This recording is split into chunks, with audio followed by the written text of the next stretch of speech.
4.8 number. Illustration 4.8. Figures on a long straight wire of a circular cross section area of radius A carrying a steady current I. The current I is uniformly distributed across the cross section. Calculate the magnetic field in a region R less than A, R greater than A. मतलब wire के अंदर और wire से बाहर दोनों जगह आपको magnetic field calculate करके देना है. इट इज और जो डायग्राम उन लोगों ने बताया इससे अच्छा है कि हम कुछ डायग्राम बनाए. ये इनफाइनाइट स्ट्रेट वायर बताया और इससे जो करंट पास होगा वो इलेक्ट्रिक करंट आई.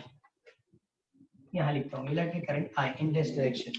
ओके, अब सबसे पहले आउटसाइड इसकी रेडियस बताइए स्मॉल ए. ये होगा आर, तो पहले आर ग्रेटर देन ए और बाद में यहां कंसीडर करेंगे. इस रेडियस को भी क्या बताएंगे are.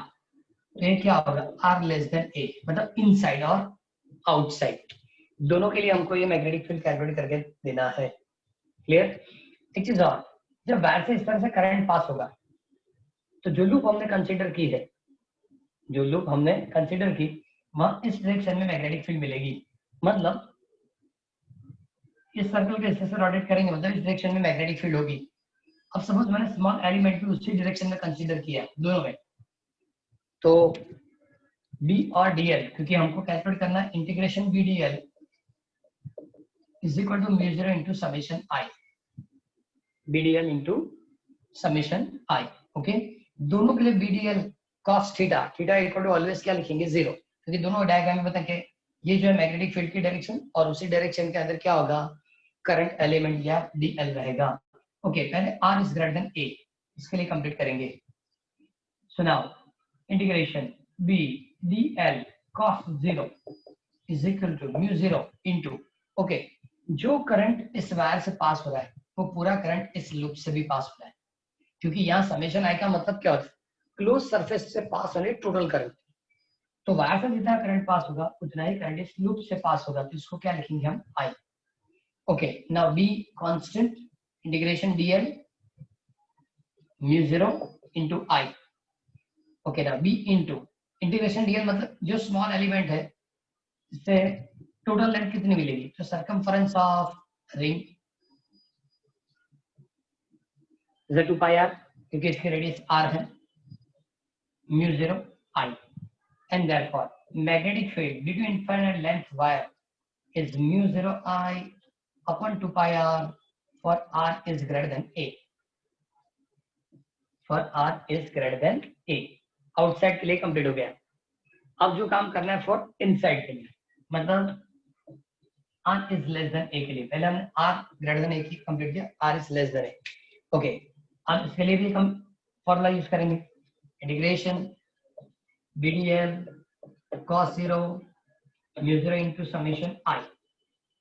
Okay, B remain constant और DL जो हमने कंसीडर किया थीटा 0 है, B बाहर रख दो, integration DL cos 0 mu 0 into summation I. Okay, now B DL मतलब इसकी भी सरकमफरेंस होगी 2 पाई r mu 0 into summation I. And therefore B is equal to mu 0 summation I upon 2 pi r. अभी भी एक चीज दिखना बाकी है summation I. तो हम ऐसा नहीं बता सकते कि जितना करंट वायर से पास होता है उतना करंट यहाँ से होगा, क्योंकि ये तो इतना ही पोर्शन है. ये पूरे वायर से जो करंट पास होता है वो I है. इससे पास हमें करंट सपोज कैलकुलेट करनी है तो हम करंट डेंसिटी वाली डेफिनेशन यूज करेंगे जो थर्ड चैप्टर में हमने पढ़ी थी. बताया था कि सपोज इलेक्ट्रिक चार्ज परपेंडिकुलर पास नहीं होता है, इलेक्ट्रिक चार्ज जब परपेंडिकुलर पास नहीं होता तब करंट डेंसिटी कैलकुलेट करनी है. और दूसरी चीज बताई थी कि पूरे वायर से जो करंट पास होता है उतना ही करंट जब किसी क्रॉस सेक्शन से पास नहीं होता तब भी हम करंट डेंसिटी कैलकुलेट करेंगे. ओके, करंट डेंसिटी की फॉर्मूला, करंट डेंसिटी की formula is equal to I divided by A. फिर से I by A. I by A. J is equal to I upon A. J is equal to I upon A. Suppose में मान लो कि इससे पास होने जो करंट है वो I डैश है, मतलब V equal to mu zero I dash upon 2 pi R. इससे पास होने करंट मैंने कितनी कंसीडर की I डैश। ओके, तो इसी फॉर्मूला को आगे लिखते हैं I डैश मतलब इससे पास होने करंट, इसको क्या लिखेंगे 2 पाई आर, और पूरे वायर से पास होगा तो I अपॉन 2 पाई A। जब पूरे वायर से पास होगा तो I upon 2 pi A, so 2 pi cancel. Clear? ये बराबर लिखा मैंने ये जो लिखा बराबर लिखा। I अपन A है तो सरकमफेरेंस है क्या यार? पाई आर स्क्वायर। हाँ, सुबह सुबह मुझे गुड मॉर्निंग बोलनी चाहिए। क्लियर? जब पूरे वायर से पास हो तो पाई स्क्वायर, इससे पास हो तो पाई आर स्क्वायर। क्या कैलकुलेट करना है? चलो pi cancel, I dash is equal to I dash equal to I R square by A square. ये वैल्यू यहां सब्स्टिट्यूट करेंगे। ओके, इक्वेशन 1 में ऐड कर देंगे। क्या लिखेंगे? b is equal to mu zero I dash की जगह I R square upon 2 pi R square, मतलब R cancel. So now b equal to mu zero I upon 2 pi square, तो constant होगा इनटू आर। इसका मतलब क्या हुआ कि ये जो हमने जब कंप्लीट किया था b proportional to 1 by r for r greater than a, लेकिन यहाँ b proportional to r is r less than a। इसका मतलब क्या होता है कि सेंटर से जैसे जैसे बाहर आएंगे मैग्नेटिक फील्ड इंक्रीज होगी, सरफेस में मैक्सिमम होगी, और जैसे आप आगे जाएंगे मतलब inversely proportional to distance. Suppose एक ग्राफ हमने थ्योरी में बनाया था, फिर से r is less than a, r is equal to a, r is greater than a, ये मैग्नेटिक फील्ड। क्लियर? तो यही फिर उन्होंने फिर से रिपीट करके दी है इलास्ट्रेशन नंबर 4.8 करके। क्लियर? इनसाइड जो होगा डायरेक्टली प्रोपोर्शनल टू डिस्टेंस, मतलब सेंटर से जैसे बाहर आएंगे मैग्नेटिक फील्ड इंक्रीज होगी, maximum on surface of wire, और बाद में इनवर्सली प्रोपोर्शनल टू डिस्टेंस। फिर एक बार इसको फिर से पिन करो जो उन लोगों ने दर्पण में लिख के दिया वो।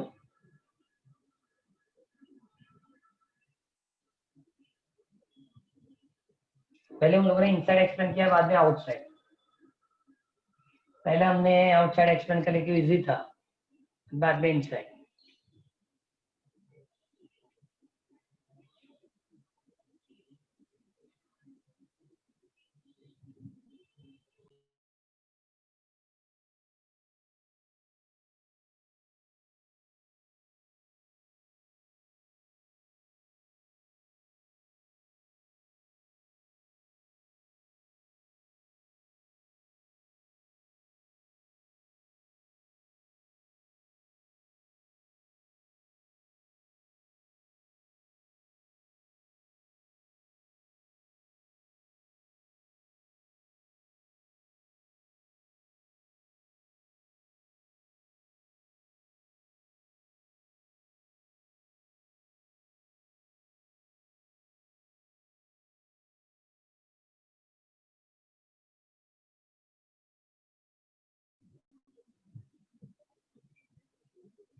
कैलकुलेशन वाली पोर्शन एक बार फटाफट चेक कर लो।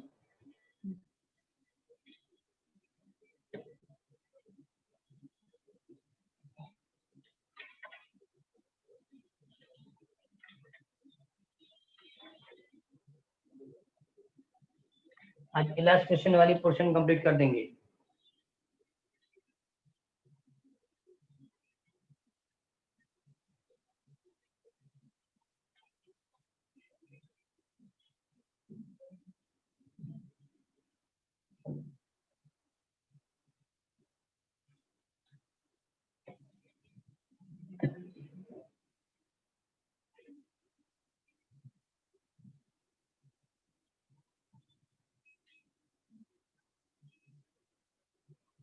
है कोई डाउट? No sir. और एक चीज और, सभी लोग अपने जो नाम लिखे उसके सामने 601, 608, 602 इस तरह से पूरा रोल नंबर कंप्लीट करना है। बहुत सारा अभी लिखा ही नहीं, और बहुत सारा लिखा तो सिर्फ 23, 24, इसको प्रॉपर लिखना। सेकेंड चीज, ये एक बार कंप्लीट कर देना। सेकेंड, कि वो पेपर आपके पास होगी बोर्ड वाली, जो फ्राइडे तक सबमिट करनी है स्कूल में। हाँ स्कूल सर। में फ्राइडे तक सबमिट करनी है, जिसकी टेस्ट आपने लिखी थी। क्लियर? नोटबुक में लखीने। हाँ, notebook notebook. Sir wave subject में अलग अलग? अब ये तो स्कूल में पूछू वर्ड से। ये इसलिए फ्राइडे तक करना है कि नेक्स्ट वीक में आपको बायोलॉजी इंग्लिश आएगा, मैथ्स बायोलॉजी की पेपर और इंग्लिश की पेपर आएगी बोर्ड से। इसलिए इसको कंप्लीट करना है। इंग्लिश क्या होता है? स्टार्ट ही नहीं किया अभी तक तो। क्या इंग्लिश क्या होता है? स्टार्ट ही नहीं किया अभी तक। स्पेलिंग आता है? 3 घंटे बैठ के सिर्फ और सिर्फ आप अल्फाबेट लिखेंगे, बाद में बोलना अरेंज कर लो। इससे अच्छा कुछ नहीं होता। ओके, इसके बाद वाले last question 4.9।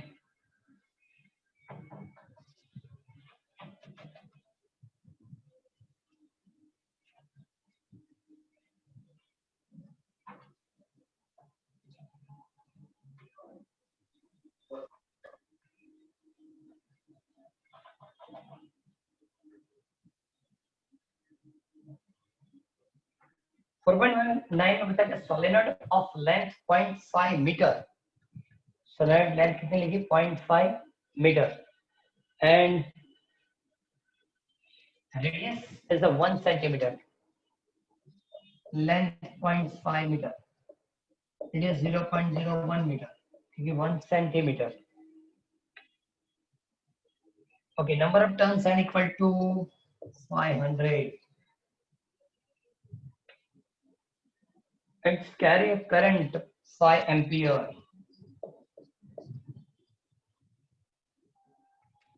What is the magnitude of a magnetic field inside the solenoid? Simple है, solenoid की magnetic field की फॉर्मूला बताओ।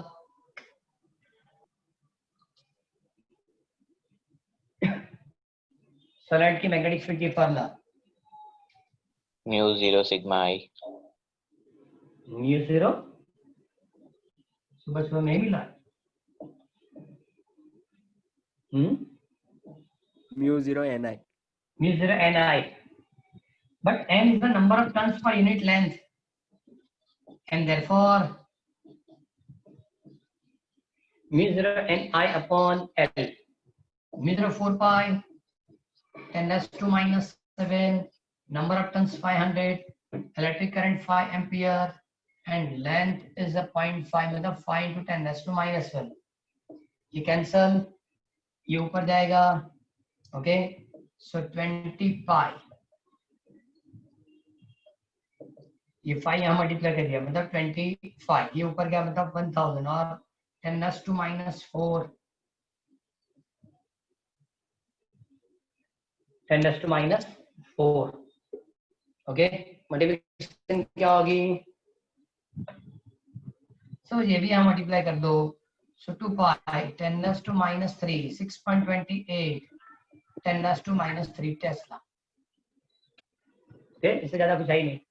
इस चैप्टर नंबर ऑफ न्यूमेरिकल ऐसे जो फटाफट कंप्लीट हो जाएंगे, लेकिन मेन चीज प्रॉपर फॉर्मूला होनी चाहिए। ओके, सॉलिड के लिए B equal to mu 0 ni, और टॉरॉइड के लिए भी B equal to mu 0 ni, लेकिन सॉलिड में n मतलब number of turns per unit length, और टॉरॉइड के अंदर n मतलब number of turns per unit length of circumference. इतना चेंज है। क्लियर? Okay, now 4.10।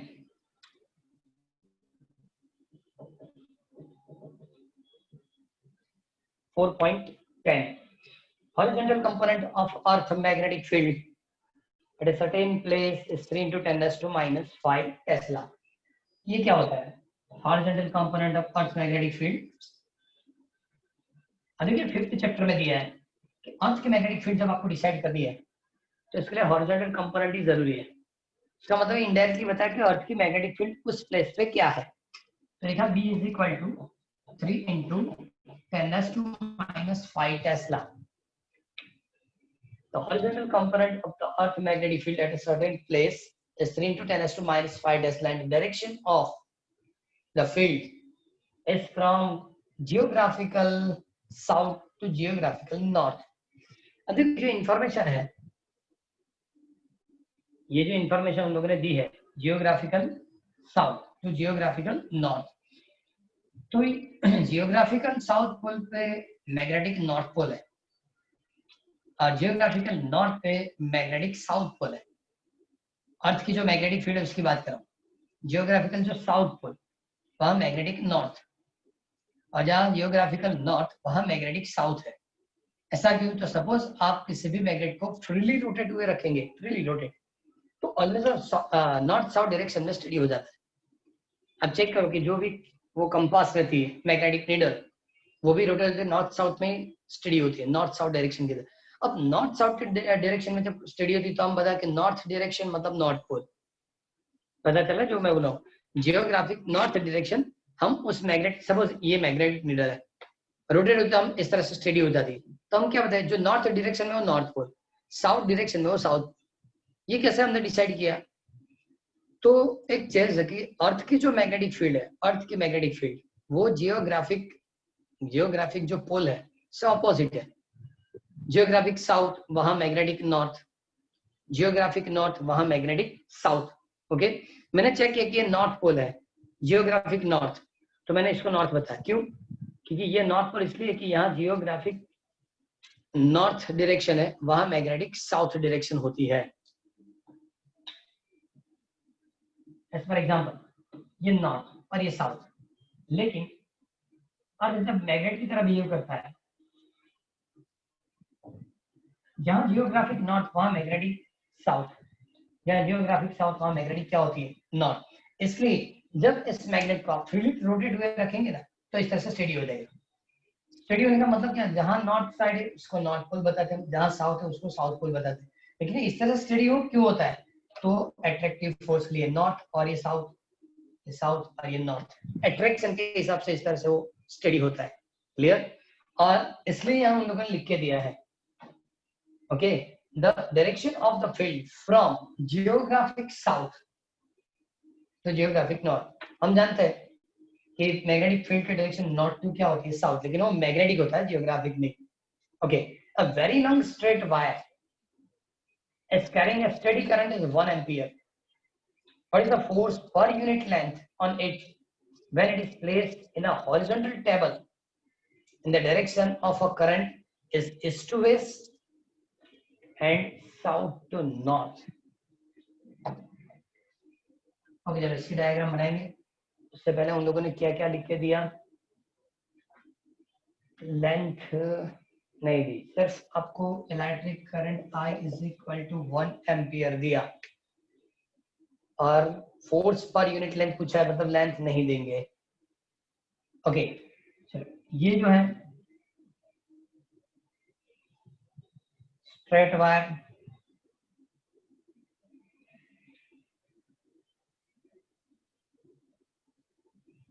ओके, उन लोगों ने करंट बताया, जियोग्राफिक, ओके, चलो geographic east, geographic west, north and south. अब देखिए ऊपर नीचे नहीं होता, प्लेन इस तरह से होता है, प्लेन इस तरह से, ये ईस्ट वेस्ट, इधर नॉर्थ इधर साउथ, लेकिन डायग्राम में इस तरह से दिखेगा। क्लियर? अब चेक करो, मैग्नेटिक फील्ड इस डायरेक्शन में होगी, horizontal component earth magnetic field, तो ये एंगल कितना होगा? 90। वायर इस तरह से, यहाँ मैग्नेटिक फील्ड है इस डायरेक्शन में, मतलब वो 90 डिग्री बनेगा। क्लियर? वो 90 डिग्री देगा। ओके, चलो अब कैलकुलेट करना है फोर्स की formula on wire due to magnetic field. Current carrying wire पे मैग्नेटिक फील्ड से लगने वाली फोर्स की फॉर्मूला क्या होगी? I sin theta. फिर से ILB sin theta. IL cross B. Okay, F is equal to IL cross B, and therefore ILB sin theta. But force per unit length is equal to IB sin theta. IB sin theta. Okay, first option के अंदर दोनों perpendicular to each other, और perpendicular to each other मतलब F by L for theta is equal to 90. F by L is equal to I into B. So now electric current is 1, 3 into 10 raised to minus 5. So force 3 into 10 raised to minus 5 Newton, not Tesla, but Newton. बराबर है? तो ये first option Newton हुआ. upon meter. Thank you. Newton upon meter. Okay, अब second option में लिख के दिया. South to north. Current की direction south to north. Okay. Current की direction south to north मतलब पूरा वायर ऐसे रोटेट करना पड़ेगा. Wire south to north. देखो, magnetic field always north to south मतलब ये जो direction बताई थी, इस हिसाब से magnetic field रहेगी. Okay. ये हमने गलत लिखा. चलो कोई बात नहीं, ये डायग्राम में चेंज करना पड़ेगा क्योंकि डायरेक्शन होती है नॉर्थ टू साउथ, मतलब BH यहाँ होना चाहिए.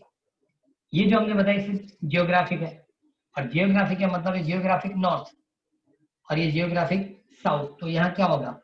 Magnetic north. ये क्या होगा? Magnetic south. North to south ऐसे मैग्नेटिक फील्ड होती है. डायग्राम में इस तरह से ड्रॉ करना पड़ेगा. क्लियर? और अब उन्होंने बताया कि जो करंट है वो करंट सेम डायरेक्शन में पास हो, क्योंकि मैग्नेटिक फील्ड तो ऑलवेज नॉर्थ टू साउथ रहेगी. Magnetic north to magnetic south. और उन लोगों ने करंट की डायरेक्शन क्या बताई? South to north. देखो, north to south, magnetic north to magnetic south, मतलब ये आपकी मैग्नेटिक फील्ड की डायरेक्शन होगी. क्लियर? और करंट भी क्या होता है? साउथ टू नॉर्थ, बस सेम डायरेक्शन होगा. तो थीटा इक्वल टू क्या हो जाएगा? 0. उन लोगों ने लिखा है in this case as per statement conducting wire is placed along the BH, मतलब magnetic field की direction में होगा, and current is passing from south to north, so theta is equal to 0.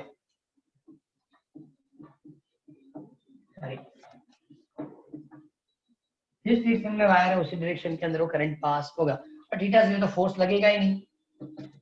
F by L is equal to IB sin theta, and therefore F sin 0. Answer क्या हो जाएगा? 0. Clear? तो ये था 4.10. ये जो लिख के दिया वो 4.10 है. कोई डाउट इसमें? आप देखो, सपोज आपने गलती कर दी, आपने 0 मतलब सेम डायरेक्शन की जगह ऑपोजिट डायरेक्शन भी कंसीडर किया ना, तो थीटा इक्वल टू 0 या theta equal to 180, always answer तो 0 होगा. लेकिन प्रोसीड में बताएंगे कि एंगल आपने गलत कंसीडर किया, एंगल आपने गलत कंसीडर किया है, ऐसा मिलेगा. क्लियर? ओके, नेक्स्ट होगा 4.11. 4.11. Okay, so लिखा है 100 tons closely wound circular coil of radius 10 centimeter carrying a current 3.2 ampere.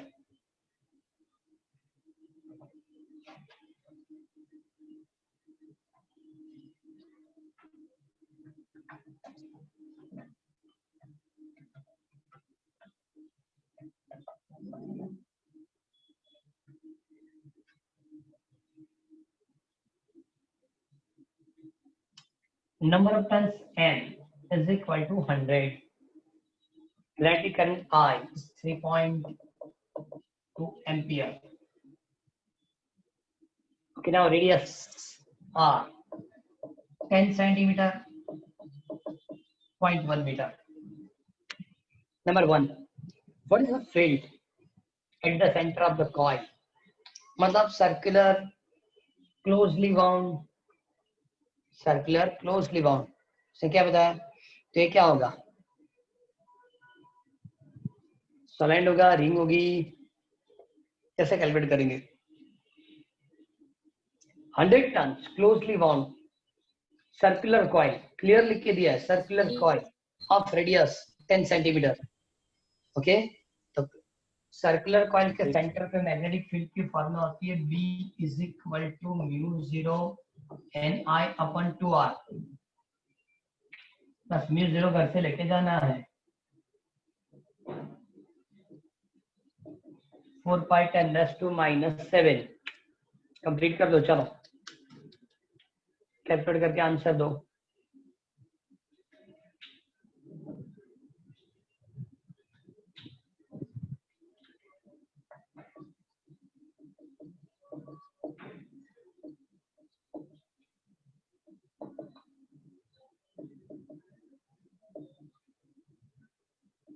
(10⁻⁻1) इसको कंप्लीट किया तो 1.6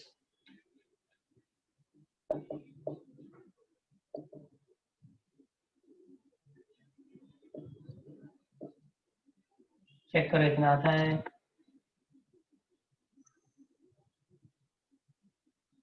6.4 पाई 10⁻⁻⁴। ओके, एक काम करो, 6.4 इंटू 3.14 कंप्लीट करके दो।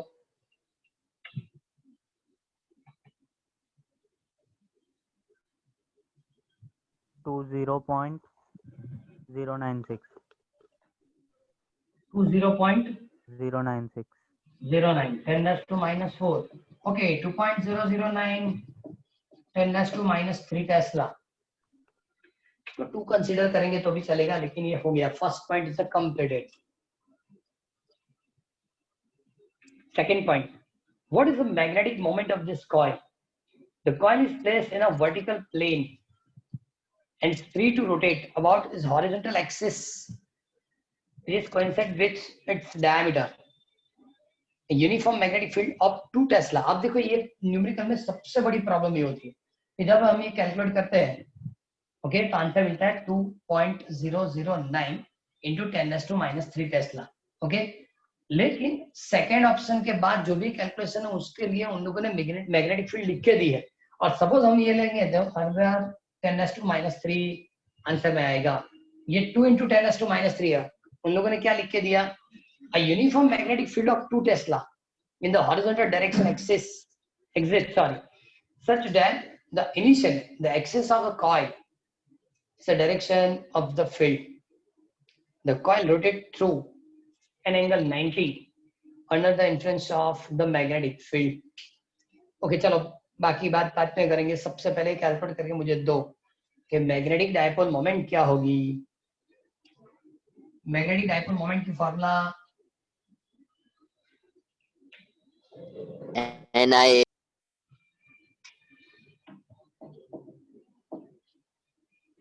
NIA इस तरह से वेक्टर। ये प्रॉब्लम वाली है। NIA N स्मॉल लिखा तो प्रॉब्लम में आ जाएंगे। ओके, चलो NIA, सो NI मतलब पाई आर स्क्वायर। ओके, सिर्फ इसके मैग्नेट कैलकुलेट कर रहे हैं, स्मॉल m लिख देना है। Number of turns 100, I is equal to 3.2 3.14, radius 0.1 10.048 कितना आया? 10.048 10.048 यूनिट नहीं बताया। AM square ampere into metre square. AM square मत बताओ, सुबह की टाइमिंग डबल हो जाएगी, स्क्वायर हो जाएगी। AM square. ओके, अब देखो जो उन्होंने पूरी स्टोरी लिख के दी थी, इसका मतलब ऐसा था, ये सर्कुलर लूप जो है मैग्नेटिक फील्ड को परपेंडिकुलर होगा। तो मैग्नेटिक फील्ड इस डायरेक्शन में, ये सर्कुलर लूप है तो उसकी क्रॉस सेक्शन एरिया भी उसी डायरेक्शन में होगी। क्लियर? अब उसने थीटा 90 लिख के दिया और गलती से आपने 90 लिया तो प्रॉब्लम हो जाएगी।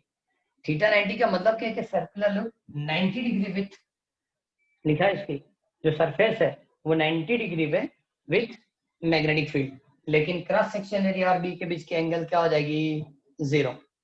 Okay, so what is the magnetic, sorry, what is the magnet of torque?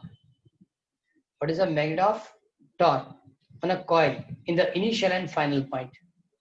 In the initial, और बाद में क्या बताया फाइनल पॉइंट. इनिशियल इस तरह से और बाद में इसको 90 रोटेट करेंगे. इनिशियल ऐसा है और बाद में क्या करेंगे, रोटेट करना है. ओके, तो पहले इनिशियल कैलकुलेट कर लेंगे. चलो सी पॉइंट लिख रहा हूं.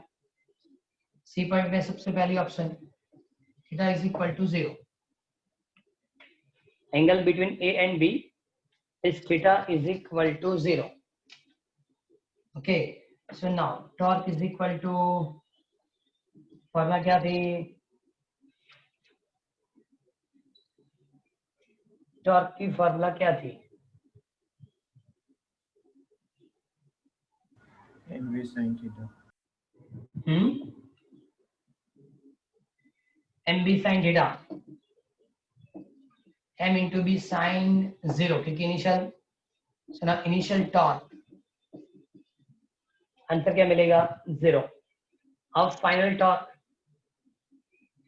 सेकेंड ऑप्शन, यहां डायग्राम भी ड्रॉ करके दे रहा हूं. ये मैग्नेटिक फील्ड होगा, रिंग इस तरह से हो जाएगी, cross section upward, theta is equal to 90, ये था theta is equal to 0. Torque maximum हो जाएगा. So now final torque M B sine theta, so now 10.048. so now magnetic field is 2 Tesla. ये नहीं लिखना है, sin 90, so multiply with 20 क्या होगा 20 point, मल्टीप्लिकेशन क्या होगी,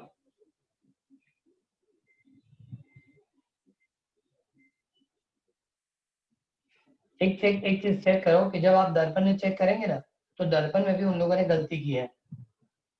सी ऑप्शन के अंदर उन लोगों ने ये वाली फॉर्मूला 2.009 10⁻³ लिख के दिया है, 10⁻³. लेकिन जब आप ऑप्शन पढ़ो तो आपको पता चलेगा उन लोगों ने लिख के दिया कि 2 टेस्ला मैग्नेटिक फील्ड है.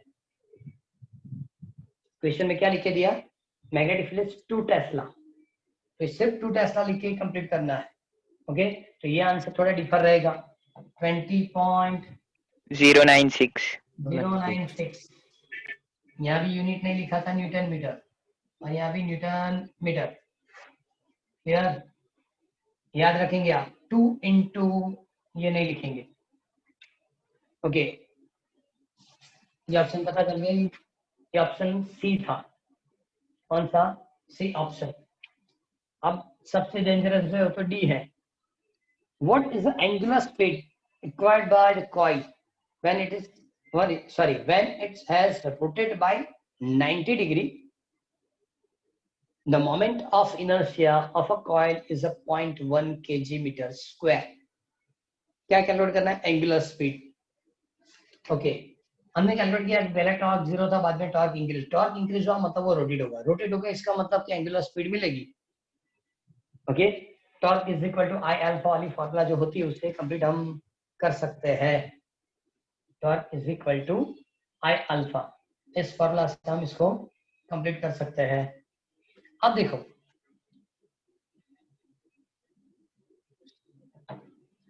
यहां लिख देते हैं,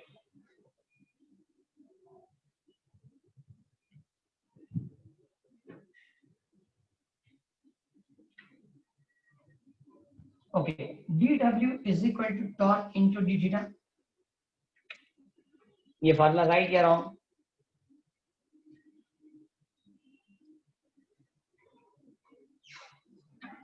ये जो फार्मूला लिखी वो राइट है या रॉन्ग, राइट है. राइट. सेकेंड चीज, इनिशियली जो उसकी स्पीड है वो तो 0 है, बाद में कितनी स्पीड मिलेगी वो हमको कैलकुलेट करके देना है.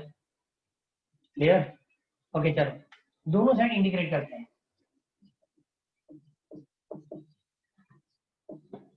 Torque into D theta. Okay, ये तो हो जाएगा, लेकिन टॉर्क की फॉर्मूला क्या है, M B sine theta D theta. Sine theta की integration minus cos theta, sine theta की integration minus cos theta, minus cos theta. Okay, initial to final लिखना था, तो ये इनिशियल मतलब 0, ये 90 ऐसा लिख सकते हैं। इनिशियल 0 से कहां तक जाना है, 90 तक, तो ये भी 0 to 90 होगा और ये भी 0 to 90। Okay, so now work is equal to mb minus cos 90 minus minus cos 0। So now work is equal to cos 90 0, cos 0 1। So answer क्या होगा, only mb।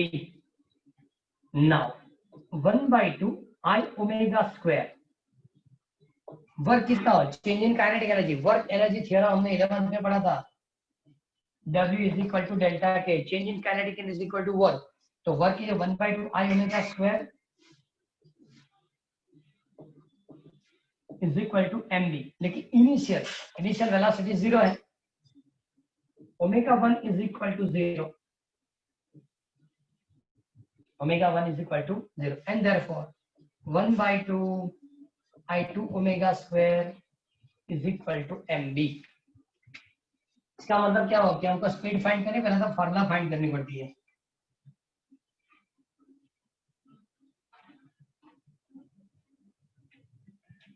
Okay, so now omega 2 square is equal to 2mb upon I, and omega 2 is equal to under root 2mb upon, okay, now 2 into magnetic dipole moments 10.048, magnetic field 2 और moment of inertia उन्होंने दिया 0.1, moment of inertia कितना दिया 0.1। अब बताओ कितना होगा, देखो ये ऊपर गया था अप्रोक्सीमेट 100, ये ऊपर गया तो 100 into 4, ये आंसर नियरेस्ट 400 होगा, चेक करो 400 पॉइंट कितना है बोलो। 48 radian per second. जोर से थोड़ा, 200.48 radian per second. 400.4, 8. Okay 20 point तो कुछ मिलेगा, 20.0 करके कुछ मिलेगा, 20.0 बाद में जो भी है लिख दो, रेडियन पर सेकेंड, रेडियन पर सेकेंड। क्लियर,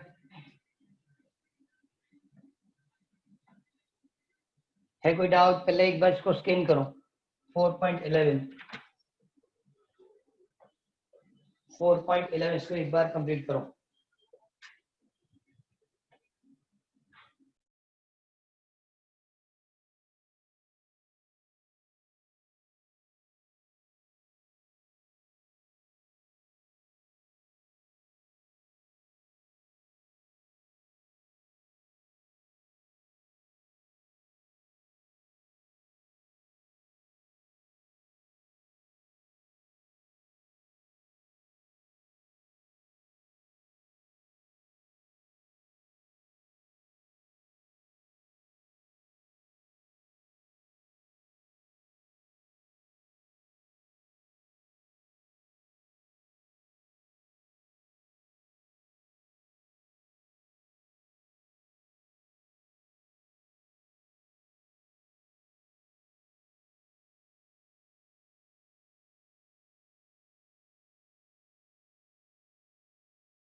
करेक्शन पता चला।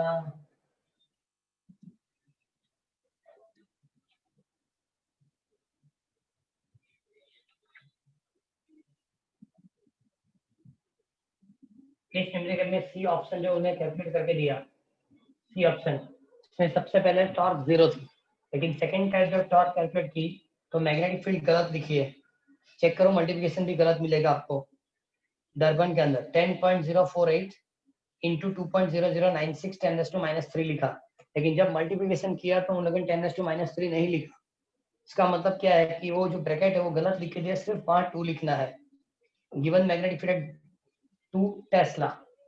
ओके, बाद में जब कैलकुलेशन हुई वहां भी ऐसा कि उन लोगों ने लास्ट चेक करो, लास्ट आंसर में फिर से मैग्नेटिक फील्ड इसने 2 टेस्ला कर दी, क्योंकि फर्स्ट ऑप्शन के बाद जितना भी है वहां आपको 2 टेस्ला मिलेगा। ओके, 4.12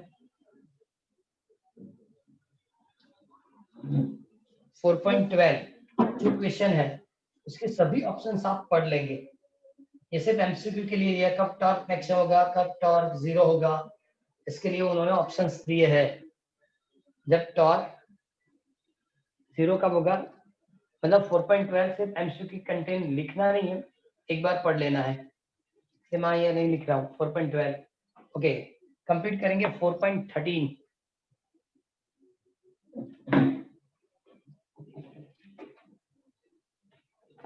जो है प्रॉपर्ली प्रिपेयर करना है, क्योंकि एक ही न्यूमेरिकल है जो galvanometer to voltmeter, galvanometer to ammeter conversion के लिए उसने कैलकुलेट करके दिया। ठीक है, in the circuit the current is to be measured, what is the value of current if the emitter as shown in figure?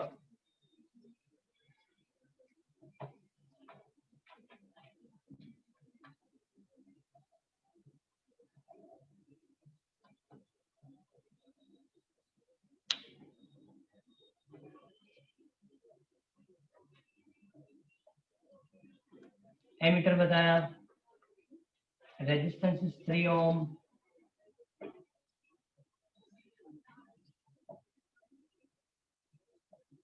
Volt 3 ohm plus और minus. सबसे पहले लिखा if the galvanometer with a resistance 60 ohm, greater 60 ohm. अब एक चीज check करो कि सबसे पहले जब आप यहाँ एमीटर रखेंगे, एमीटर जो आइडियल एमीटर होता है उसकी वैल्यू, रेजिस्टेंस की value nearest to 0। Ideal ammeter के लिए रेजिस्टेंस की वैल्यू नियरेस्ट टू 0, और जब ये 0 होता है तो इलेक्ट्रिक करंट फ्रॉम सर्किट क्या लिखेंगे, E/R या V/R, so 3/3 is equal to 1 ampere. ये आइडियल कंडीशन की बात है कि जब आपने यहाँ एमीटर रखा है तो I is equal to E/R, 3 volt upon 3 ohm, so 3 cancel 1। अब उन लोगों ने क्वेश्चन क्या पूछा, if a galvanometer with a resistance 60 ohm. Okay, first option कि एमीटर की जगह आप यहाँ गैल्वेनोमीटर रखेंगे,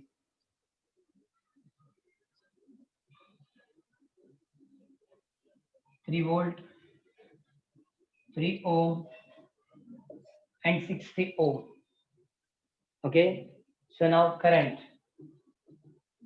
is equal to total potential upon R plus G, total percent 3 external resistance and 60 resistance of, so 3 upon 63 कितना होगा,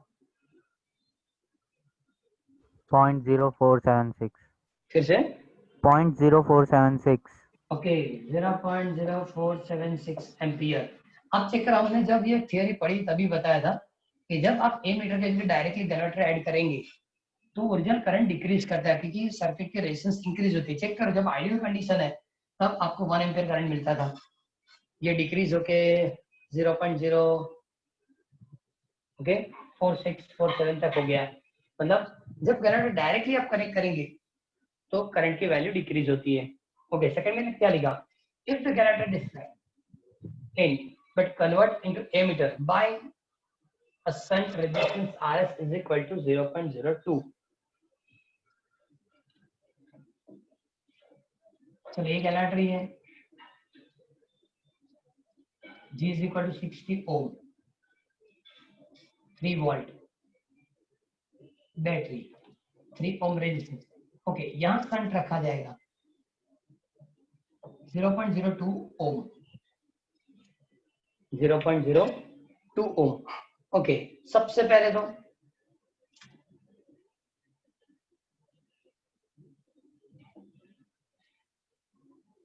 इसकी resistance suppose RA, so RA is equal, दोनों पैरेलल में है, सो S into G upon S plus G, S 0.02 into 60, 60.02। Clear? Answer तो कितना हो गए?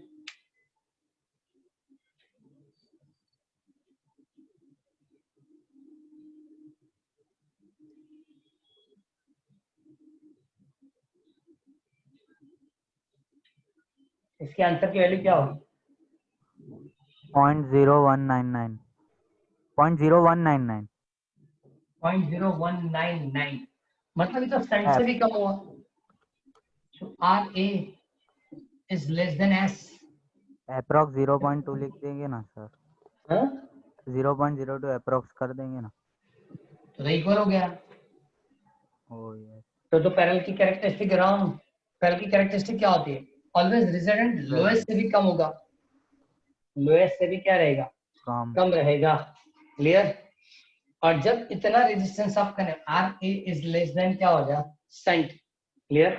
जब इस तरह की कंडीशन हो जाती है, अब current I dash is equal to V upon R plus RA। Potential is 3, resistance 3, और ये 0.0199, 3 सॉरी ये प्लस, ये प्लस, तो क्या लिखेंगे? 3.0199। रेशियो फाइंड करो।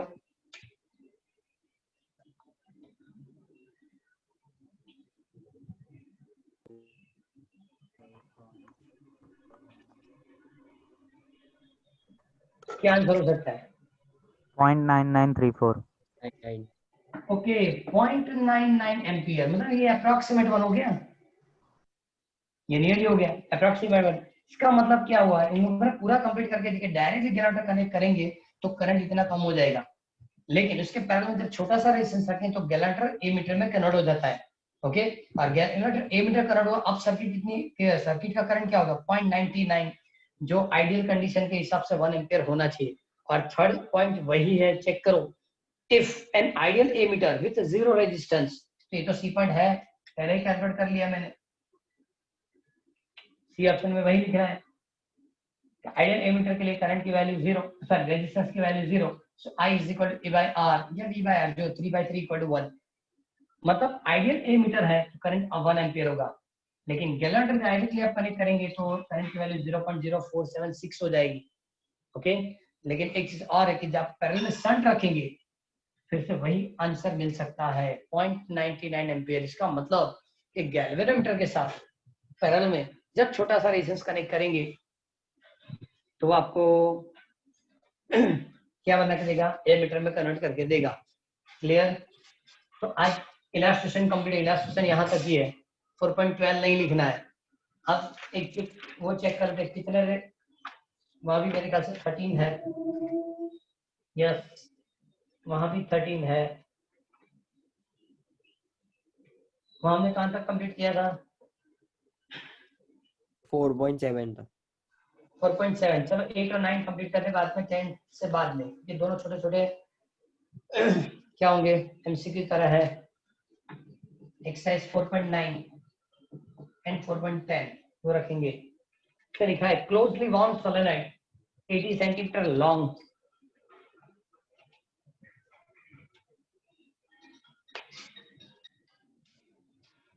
closely wound solenoid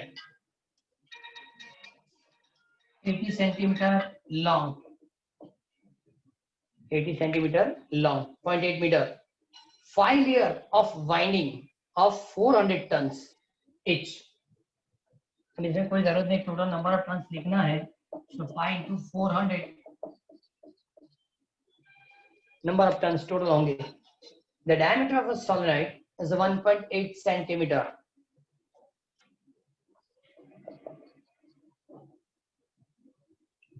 If current carrying 8 ampere, estimate the magnitude of the B inside solenoid near center. देखो इसमें इसकी कोई जरूरत नहीं पड़ने वाली, क्योंकि B is equal to mu 0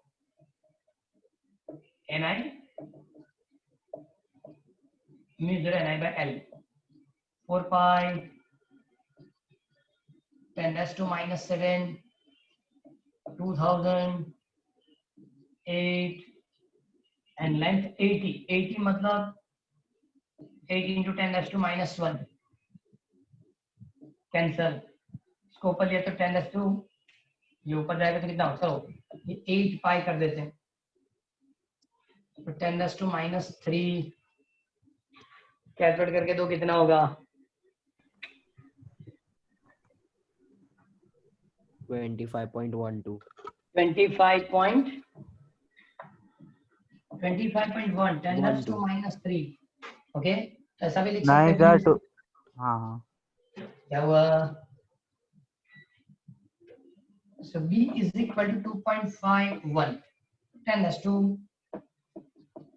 minus 2 Tesla. Clear? Diameter की जरूरत नहीं थी लेकिन उन लोगों ने दिया है. क्लियर? ओके. 10.4.9 प्रोसिक टॉर्क का है.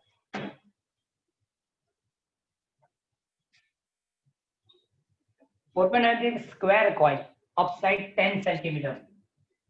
So square coil length 10 centimeter, L is equal to 10 centimeter, 0.1 meter, area L square, 0.1 whole square मतलब 10 raised to minus 2 meter square.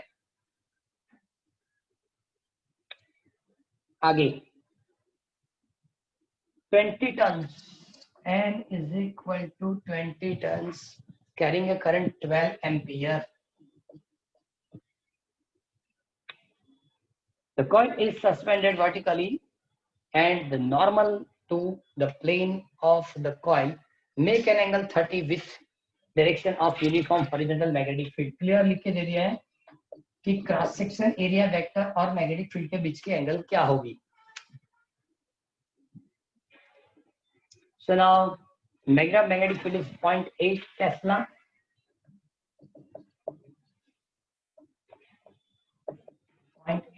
Tesla.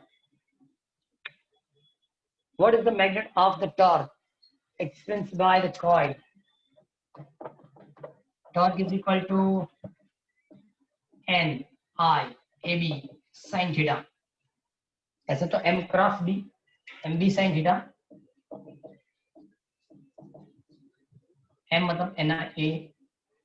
Number of turns 20. Electric current 12. Cross section area 10 dash to minus 2. So 0.8. Okay, and sin 30. So now 20, 12, 10 dash to minus 2. ये 8 into 10 dash to minus 1 रख देंगे. 1/2. 2 cancel करो मतलब 4 हो गया. Clear? आप calculate करो कितना हो गया ये 80 और 12 टोटल कितना होगा 96. Yes. 10 dash to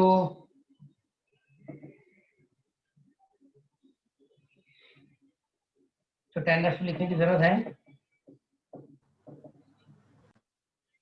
ये आंसर होगा. क्लियर? ओके, इस चैप्टर के अंदर इसका न्यूमेरिकल अब 3 बाकी है.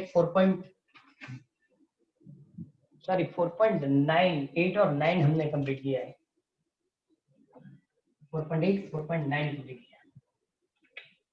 4.10 बाकी, 11 बाकी, 12 और 13.